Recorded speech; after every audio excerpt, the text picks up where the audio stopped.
꽃향기만 남기고 갔단다.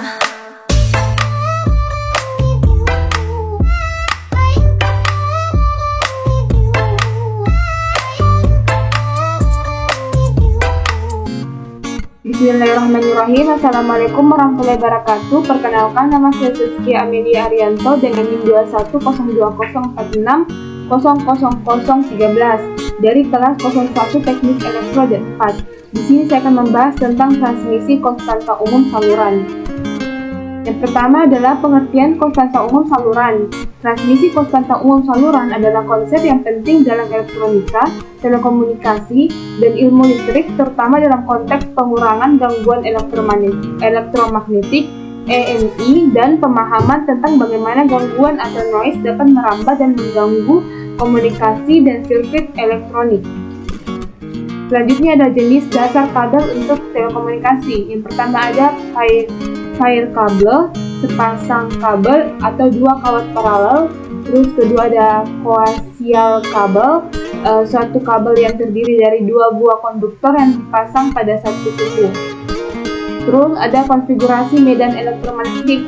Di sini ada terdapat dua gambarnya. Yang pertama ada gambar pair kabel. Radiasi dapat terjadi karena gel TNN dapat memancar keluar dari saluran juga sepanjang saluran.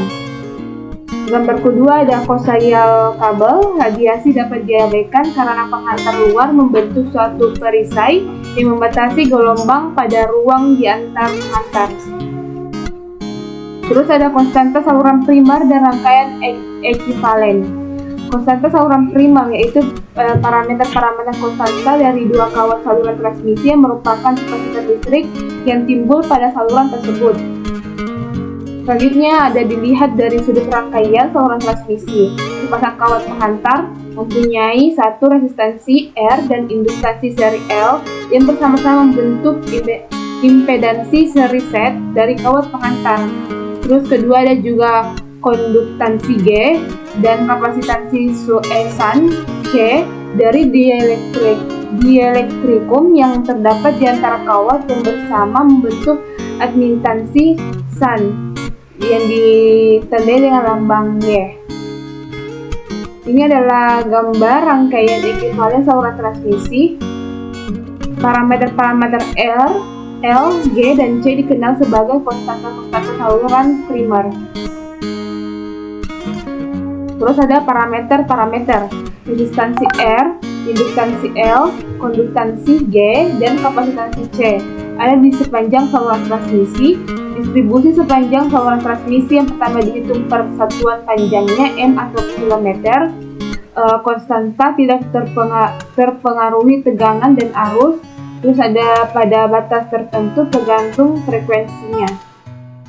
Sifat parameter konstanta R sama dengan akan membesar dengan meningkatnya frekuensi sebagai akibat dari efek kulit, skin effect. Di situ ada rumusnya, skin depth. Terus ada P sama dengan special resistivity of conductor, ohm. P sama dengan frekuensi operasi, UR, permeabilitas relatif sama dengan I. Sifat parameter konstanta L sama dengan untuk saluran terbuka, hampir tidak tergantung pada frekuensi. Untuk kabel-kabel terlindung cenderung berkurang dengan meningkatnya frekuensi. C sama dengan hampir tidak tergantung pada frekuensi, dan G sama dengan cenderung meningkat dengan naiknya frekuensi. Ini gambar saluran dua kabel dan gambar kabel koaksial. Secara pendekatan L dan C dapat dihitung ukuran diameter kawat dan konstanta U dan E.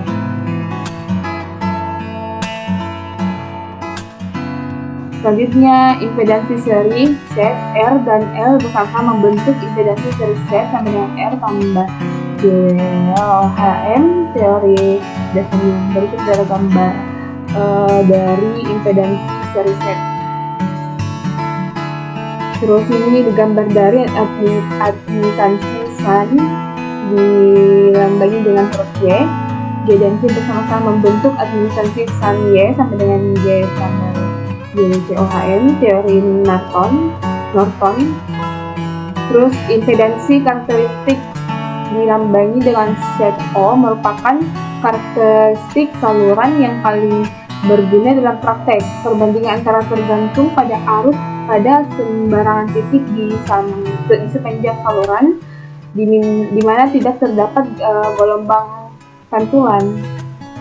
Untuk sebuah sinyal sinusoida dengan kecepatan sudut W-rad atau depth, impedansi karakteristik. Ini adalah rumusnya. Catatannya ada persamaan tersebut dalam bilangan kompleks. Untuk mudahnya, jadikanlah ZO dalam bentuk polar. Terus ada pengaruh besarnya frekuensi terhadap ZO untuk frekuensi rendah dan untuk frekuensi tinggi. Untuk frekuensi tinggi ZO itu maka rangkaiannya kita ini sebagai berikut. Berikut adalah rangkaian dari frekuensi tinggi ZO. Koefisien perambatan tergantung pada konstanta saluran primer dan kecepatan sudutnya. Ini adalah rumus dari koefisien perambatan. Terus ada saluran transmisi tanpa distorsi. Persyaratannya seperti berikut. Untuk mendapatkan rugian minimum, R dan G harus dibuat sekecil mungkin.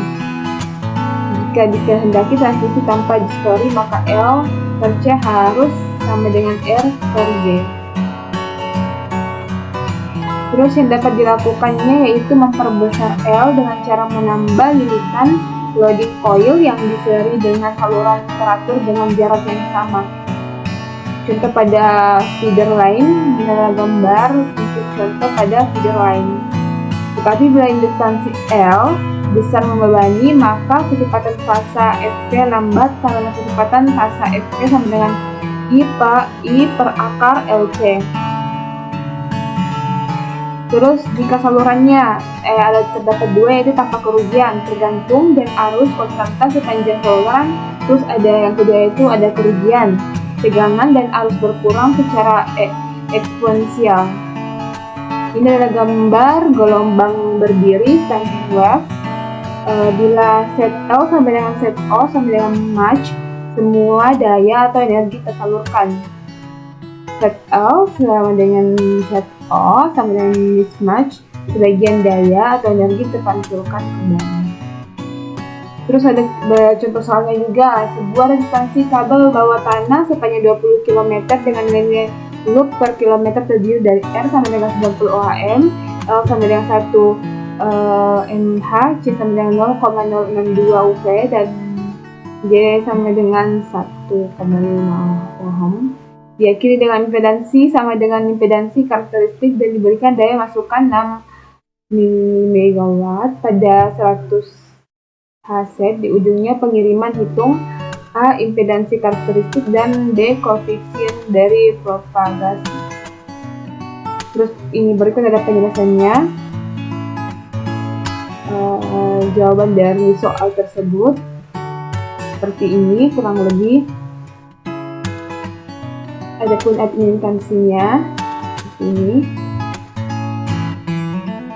Terus impedansi karakteristiknya juga. Koefisien perambatannya seperti berikut yang terdapat di layar. Terus yang terakhir adalah kesimpulan. Saluran transmisi adalah suatu perangkat yang dirancang untuk memandu energi listrik dari suatu titik ke titik yang lain sebagai contoh untuk mentransfer output sinyal RF dari sebuah pemancar ke antena. Energi ini tidak disalurkan menggunakan kabel listrik biasa yang tentu saja akan menimbulkan rugi yang besar. Walaupun antena dapat dihubungkan langsung ke pemancar, antena umumnya berada pada lokasi dengan jarak tertentu dari pemancar. Pada suatu kapal, pemancar ditempatkan pada ruang radio dan antenanya dipasang pada tiang. Saluran transmisi digunakan untuk menghubungkan pemancar dan antena. Itulah tadi penjelasan dari saya. Kurang lebihnya mohon dimaafkan. Saya akhiri dengan wabillahi taufiq wal hidayah. Wassalamualaikum warahmatullahi wabarakatuh.